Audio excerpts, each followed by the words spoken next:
Hello, and welcome back to Mondays with Melissa. I'm super excited you are here today. I'm talking about kind of an interesting topic that I don't know a lot of people have given much thought to, but that's why I'm here. Today, I want to talk about breaking your model and really kind of shifting from what you came from. And I think a lot of people hear this phrase or statement and they automatically assume or jump to judgment or default that what you came from was bad and wrong and terrible, and that you should not acknowledge that because that is pointing blame or fingers at your family of origin. And that's not what this is about at all. So let me just be real clear up front about that. This is about looking at what you came from and acknowledging the ways in which you choose to live differently than what you came from, because we all have that possibility. We all have that freedom. We all have that opportunity. We are not victims. We come from what we come from and we know what we know, but we also are able to grow and change. And I think that's a beautiful thing because I have done things quite a bit differently than the way that I was raised. And two examples, and again, these are not good or bad things. I don't think they need to be labeled or judged. But growing up, I did not come from a family of faith. We went to church, but we did not pray together. We didn't read the Bible. We didn't integrate faith into our daily life. And I found Jesus in college and knew that that would be something I would do differently when I raised a family. So that's one example. The other example is that because my dad died when I was 2, my mom was a single mom and she had to work to provide for our family. And I understood that growing up.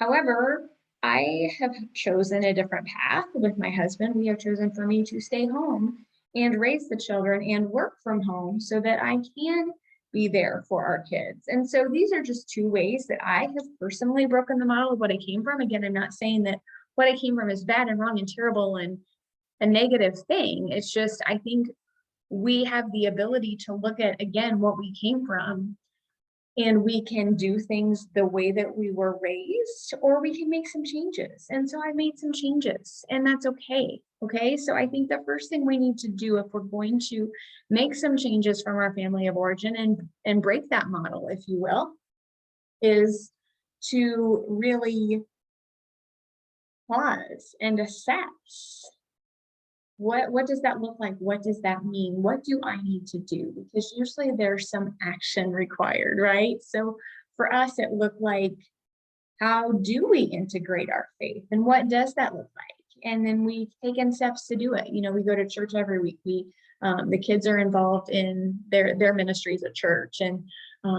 we do a devotional after dinner, and we do a devotional in the morning before school, and we pray. Like, how do we integrate those things? So it's kind of conversation and brainstorming around those things. So I guess I want to encourage you that you don't have to be a product of what you came from, and you don't have to replicate what you came from. And that's a lot of what I do in coaching, is I help people change their beliefs around certain things. Mainly my area is food and emotional or stress eating, because that was something that was modeled, right? And so we aren't taught how to listen to our bodies. We aren't taught how to honor our hunger and fullness. We're not taught how to nourish ourselves. We kind of fall into the one size fits all mentality. And I don't believe that one size fits all, especially when it comes to health, especially when it comes to nutrition.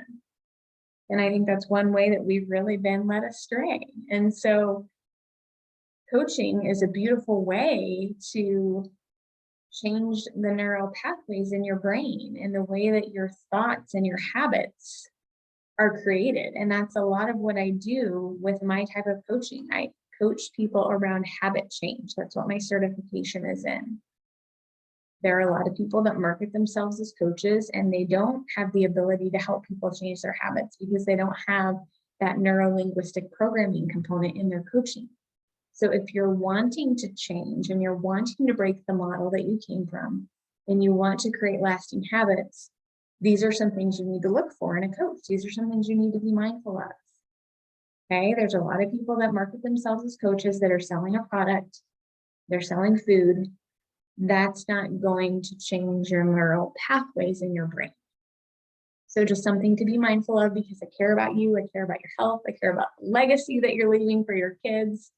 And if you want to change, you absolutely can. You absolutely have the power to. Sometimes we just need somebody to journey with us and to help us navigate how to do that. Because I think a lot of times we know what we want. We might even know why we want it, but I think we get stuck on the how. So if you need help with the how, let me know. That's what I do as a coach, and I would love to talk with you more. So I'll put a link in the show notes. If you're interested in scheduling a coffee chat, we can do that for sure. But I just want you to know that you can change. It's absolutely possible. And you can recreate what you came from, or you can create a new trajectory going forward. You get to choose, and that's the beauty of it. So be encouraged today, friends. I'll talk to you next week. Bye for now.